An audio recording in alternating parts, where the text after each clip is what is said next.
ముఖ్యంగా విశాఖ స్టీల్ ప్లాంట్కి సంబంధించి అధ్యక్ష, ఇది ఒక పార్టీకి సంబంధించో లేదంటే కొద్దిమంది ఒక ప్రాంతానికి సంబంధించి మొత్తం రాష్ట్రానికి సంబంధించింది. చాలాసార్లు పదే పదే నేను అనేక సందర్భాల్లో కూడా చెప్పాను అధ్యక్ష. ఇది చాలా భావోద్వేగంతో చాలా త్యాగాల మధ్య నడుమున వచ్చిన స్టీల్ ప్లాంట్ అధ్యక్ష. ఇది గతంలో కూడా గత వైసీపీ పాలనలో కూడా అది ప్రైవేటీకరణ జరగబోతోంది.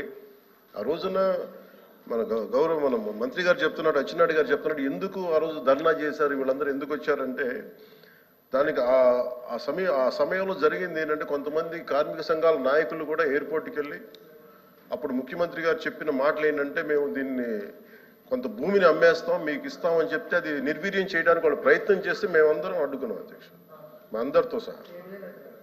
ఇది మొన్న కూడా కార్మిక సంఘాల నాయకులతో కూర్చున్నప్పుడు ఇదే అభ్యర్థన ఇచ్చారు. ఇది ప్రైవేటీకరణ చేయకూడదంటే మీరు ఎంత కమిటెడ్గా ఉన్నారో మేము అంతే కమిటెడ్గా ఉన్నాం. 2021 ఫిబ్రవరిలో మేము అమిత్ షా గారిని కలిసాం అధ్యక్ష, హోంమంత్రి అమిత్ షా గారిని కలిసి వారికి నేను ఇచ్చింది కూడా ఏంటంటే ఇది మాకు చాలా భావోద్వేగాలతో కూడింది, చాలా త్యాగాలతో కూడింది, దయచేసి దీన్ని ఎట్టి పరిస్థితుల్లో ప్రైవేటీకరణ చేయకండి అని చెప్పాం అధ్యక్ష.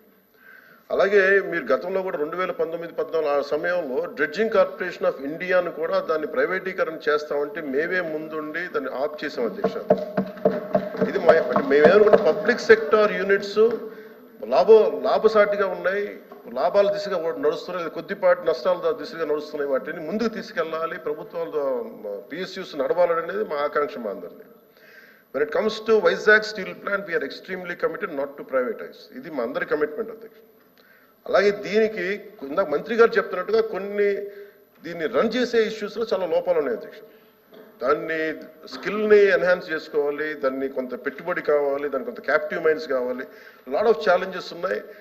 ప్రతిసారి నేను కార్మిక సంఘాలతో కూడా ప్రత్యేకించి ఈ మధ్యన ఒక 4 రోజుల క్రితం కూడా మాట్లాడడం జరిగింది అధ్యక్ష. వాళ్ళు కూర్చోబెట్టి దానికి సంబంధించి మీరు ఒక సమగ్రమైన ఒక కార్యాచరణ ఇవ్వండి మాకు, మీరు వస్తే నేను కేంద్ర ప్రభుత్వం నేను ప్రత్యేకించి నేను కూడా నాకు సంబంధించి నేను కూడా తీసుకెళ్తాను తెలియజేసిన అధ్యక్ష. So we are extremely committed not to private this. I hope you're all satisfied. Okay.